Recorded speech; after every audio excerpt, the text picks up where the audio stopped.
ଜୟ ଶ୍ରୀ ଗଣେଶ।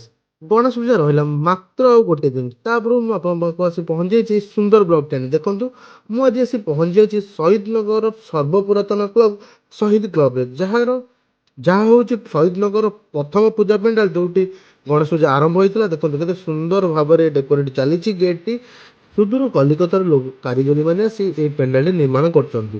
ଆମର ଯେହେତୁ ପ୍ରଥମରୁ ମାନିଆ ରହିଛି ଆମେ ଇକୋ ଫ୍ରେଣ୍ଡଲି ପୂଜା କରୁ, ସବୁ ବର୍ଷ ପରେ ଏ ବର୍ଷ ବି ଇକୋ ଫ୍ରେଣ୍ଡଲି ପୂଜା ହେଇଛି। ଦେଖନ୍ତୁ ଭିତରଟି କେତେ ସୁନ୍ଦର ଭାବରେ ଇକୋ ଫ୍ରେଣ୍ଡଲି ଜିନିଷ ସଜାସଜି ଚାଲିଛି, ମାନେ ପ୍ରାକୃତିକ ଜିନିଷ ସଜାସଜି ଚାଲିଛି, ଯେଉଁକି ଏଥିରେ ଆମର ୟୁଜ୍ ହେଇଛି ନଡ଼ିଆ ଖୋଳ, ବେଲ ଖୋଳ, ଏମିତି ବହୁତ ସାରା କିଛି ଆଉ ସବୁ ପ୍ରାକୃତିକ ବା ଜଙ୍ଗଲ ଜାତୀୟ ଦ୍ରବ୍ୟରେ ଏସବୁ ଜିନିଷ ହେଇଛି। ଦେଖନ୍ତୁ କେତେ ସୁନ୍ଦର ଭାବରେ ଡେକୋରେଟ୍ ହେଇଛି।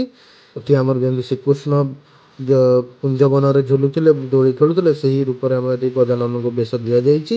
ଆଉ ଏ ଯେଉଁ ଆପଣମାନେ ପ୍ରଥମେ ତୋରଣ ଦେଖିଲେ, ଆମର ଯେଉଁ ଗେଟ୍ଟି ହେଉଛି ତାହା ହୁଗୁଳି ପଥରରେ ହେଇଛି। ହୁଗୁଳି ପଥରରେ ଭିତରେ କେତେ ଆଦିବାସୀ ମାନଙ୍କର ମୂର୍ତ୍ତି ଓ ସେମିତି ଡେକୋରେଟ୍ କାମ ଚାଲିଛି। ଦେଖନ୍ତୁ କେତେ ସୁନ୍ଦର ଭାବରେ। ତ ଆପଣମାନେ ବି ଗଣେଶ ପୂଜା ଦିନ ଆମର ଆସନ୍ତୁ ଶହୀଦନଗରର ଥିବା ଶହୀଦ କ୍ଲବକୁ, ଆଉ ଗଣେଶ ପୂଜା ବୁଲନ୍ତୁ, ପେଣ୍ଡାଲ ବୁଲନ୍ତୁ, ପୂଜା ଦେଖନ୍ତୁ, ଆଉ ଆପଣମାନେ ଆସି ଭଗବାନଙ୍କ ଆଶୀର୍ବାଦ ନିଅନ୍ତୁ, ଆଉ ଏନ୍ଜୟ କରନ୍ତୁ, ଆଉ ମଜାମସ୍ତି କରନ୍ତୁ। ତ ଆପଣମାନଙ୍କ ସହିତ ଦେଖା ହେବ ଗଣେଶ ପୂଜାରେ। ଜୟ ଜଗନ୍ନାଥ।